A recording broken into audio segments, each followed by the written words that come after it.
Magical JCB. Durgapur नाम के एक गांव में सूरज नाम का लड़का रहता था। उसके पास एक जेसीबी था। सूरज एक बहुत ही होनहार और मेहनती लड़का था। वो हर काम को दिए हुए समय में ही पूरा करके देता था, इसलिए उसे ज्यादा से ज्यादा काम मिलता था।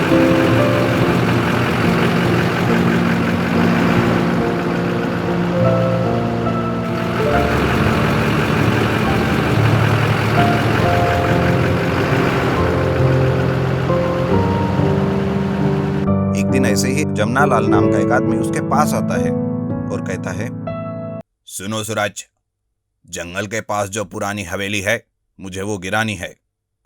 वो हवेली कोई भी गिराने के लिए तैयार नहीं है, इसलिए मैं तुम्हारे पास आया हूं। क्या तुम मेरा काम करोगे? ठीक है, मैं कोशिश करता हूं, लेकिन इसके लिए मैं ज्यादा रुपए लूंगा। ठीक है, ये लो एडवांस, और काम कल तक हो जाना चाहिए। ऐसा बोलकर वो आदमी वहां से चला जाता है और सूरज अपनी जेसीबी लेकर उस हवेली को गिराने के लिए जाता है।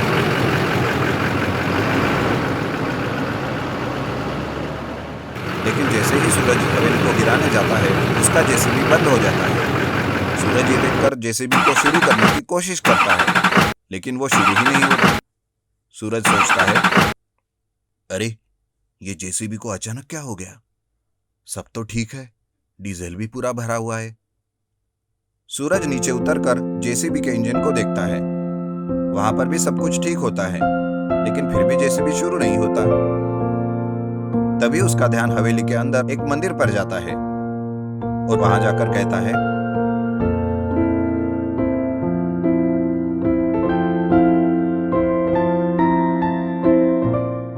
अरे कमाल है, यह हवेली इतनी पुरानी है, लेकिन मंदिर अभी भी नया है।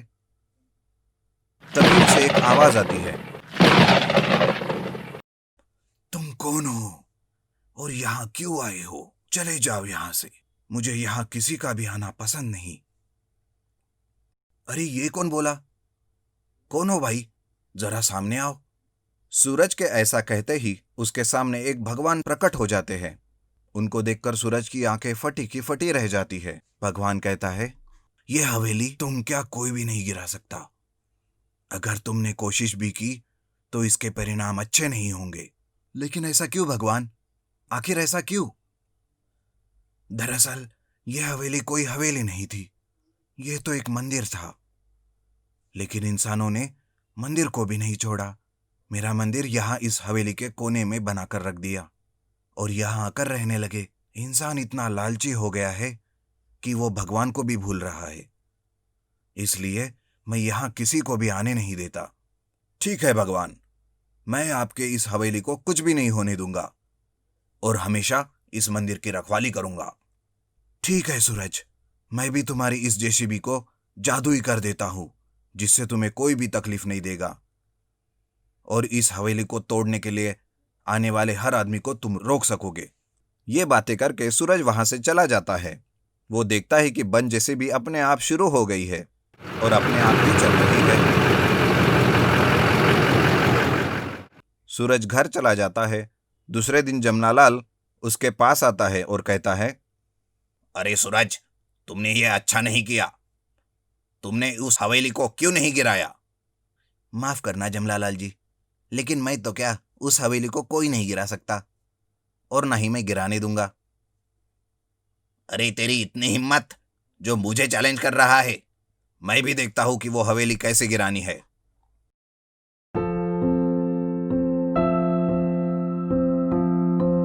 ऐसा बोलकर जमुनालाल जी अपने आदमियों को लेकर हवेली की तरफ निकल पड़ता है।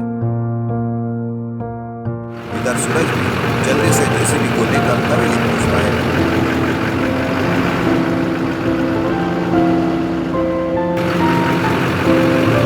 सूरज को देखते ही जमुनालाल जी के आदमी उस पर टूट पड़ते हैं।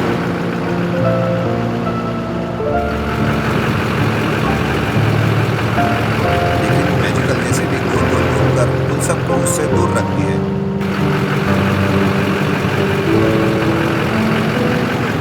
तभी एक आदमी सूरज पर कुल्हाड़ी से मारने आता है। Magical JCB